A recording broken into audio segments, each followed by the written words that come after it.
Back with my favorite spaceship deck. This is a classic. This is like one of the few red leaders that was slept on. This centers around this card, which is spaceship. This deck is pretty fire. Do these eyes lie? Do these eyes lie? Let me give you a close up so you can see it. This is a deck centered around putting a lot of, I would call, pilots up underneath, and the whole framework of the deck is stacking sands under here, so you can play them from under here later. This deck stacks counters pretty quick, so if you don't clear it in the first 2 turns, it's probably going to stay on the field the whole entire game.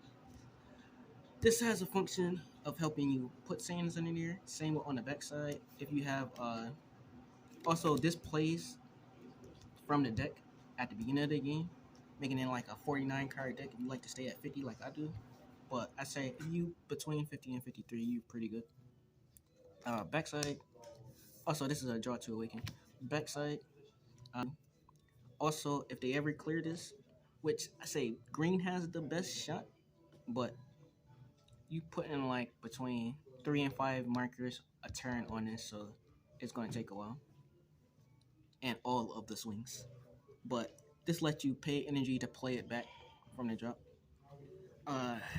But also there's other synergies in here. He has a spirit boost 10 to play out our boss monster. We don't really rely on it too much in this build, but without further ado, let's get into the build.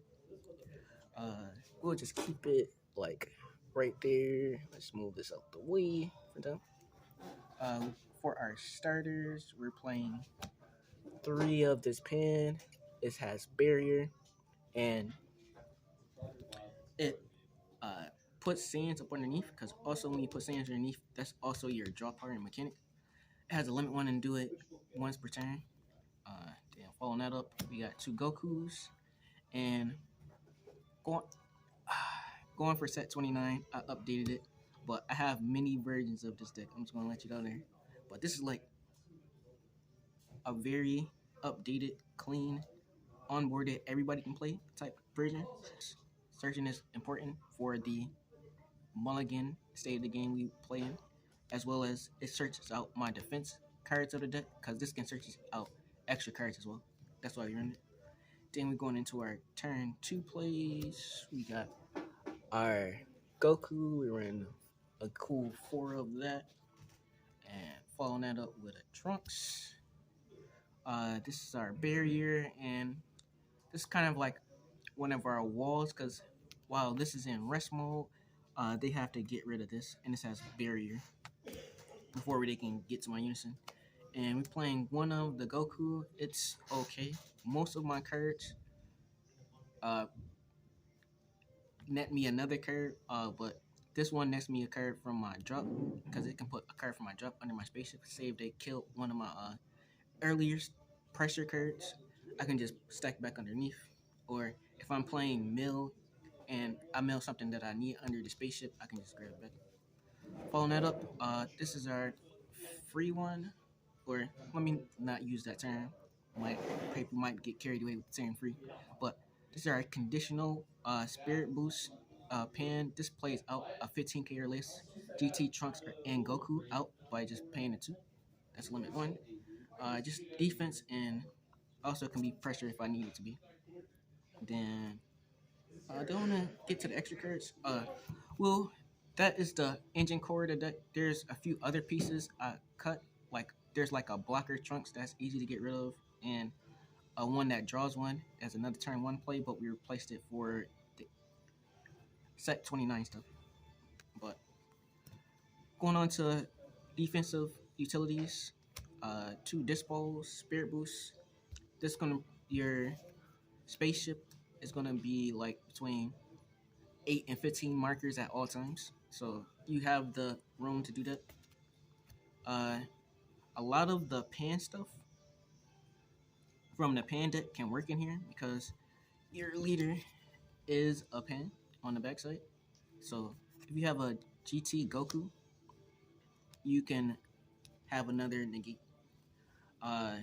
Also, another utility for having spaceship or unison out early is this super combo right here that we're running 4 of.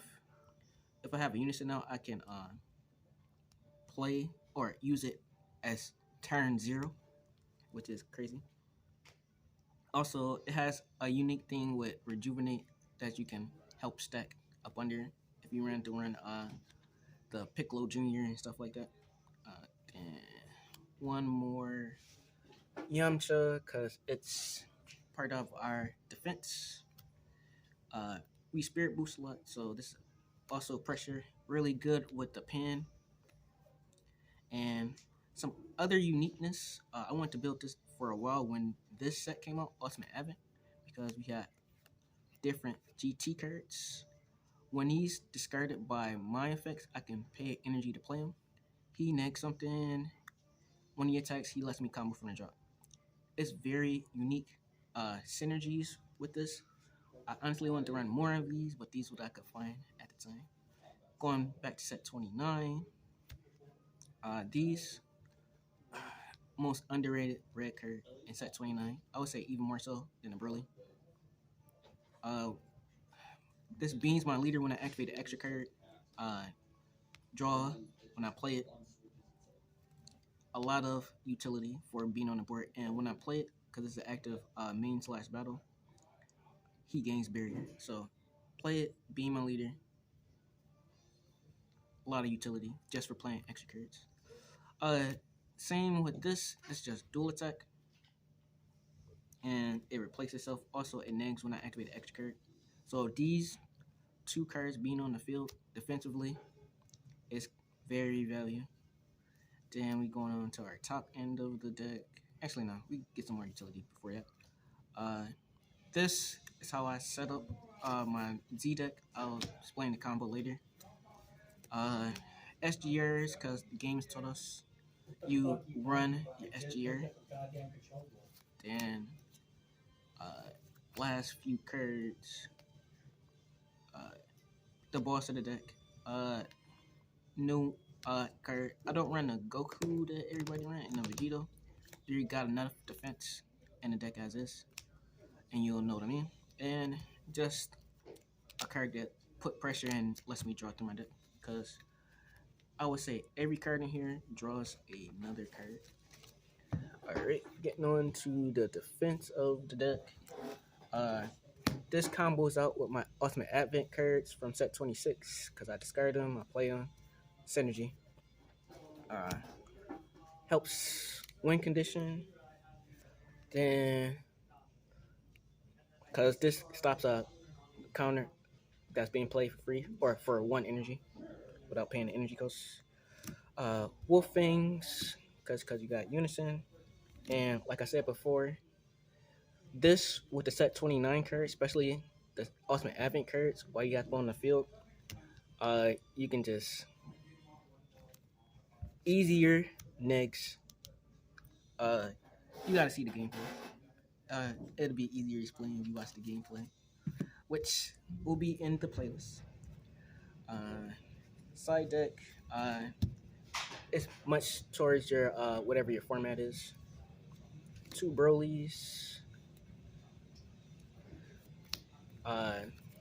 strategy, another Vegeta,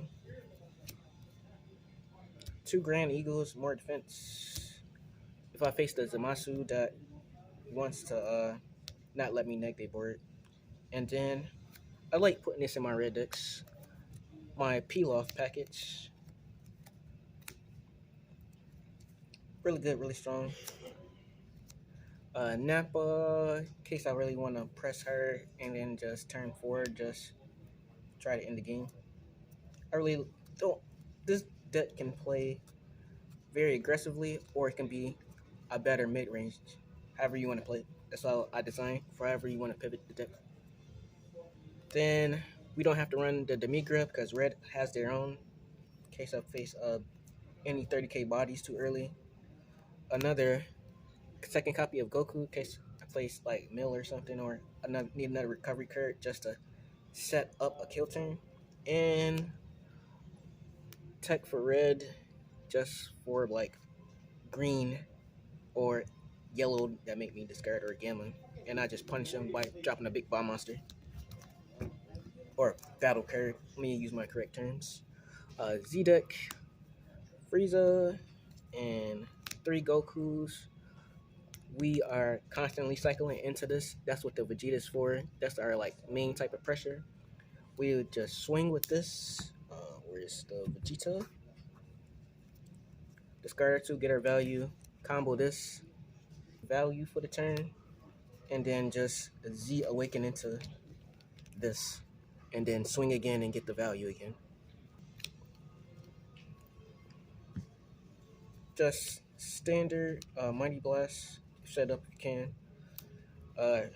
Pan just to build Z energy. That's the new thing with this deck. This came out before you was really using the Z mechanic, so gotta have tools in there to make it slightly easier. Then Broly, if you want to just out advantage our opponent and just beat them with resources. Another answer to those uh, bullet cards from let me milling or stop me from milling. Vegeta and just foundational red cards that's been in the game since the beginning. That's the profile, the most slept one red deck. I think this can really do some work. There's a lot of decks that can do some work, but this is my standard version, updated version, just to like relearn the deck and just implement some new mechanics in here. But I used to play this deck very, very aggro. I used to do chain attack Zeno, the whole nine. But I might go back to my roots at some point. Like I might just side deck chain attack too, just cause I can do it. But thanks for watching. Don't forget to leave a like, comment, subscribe, and later.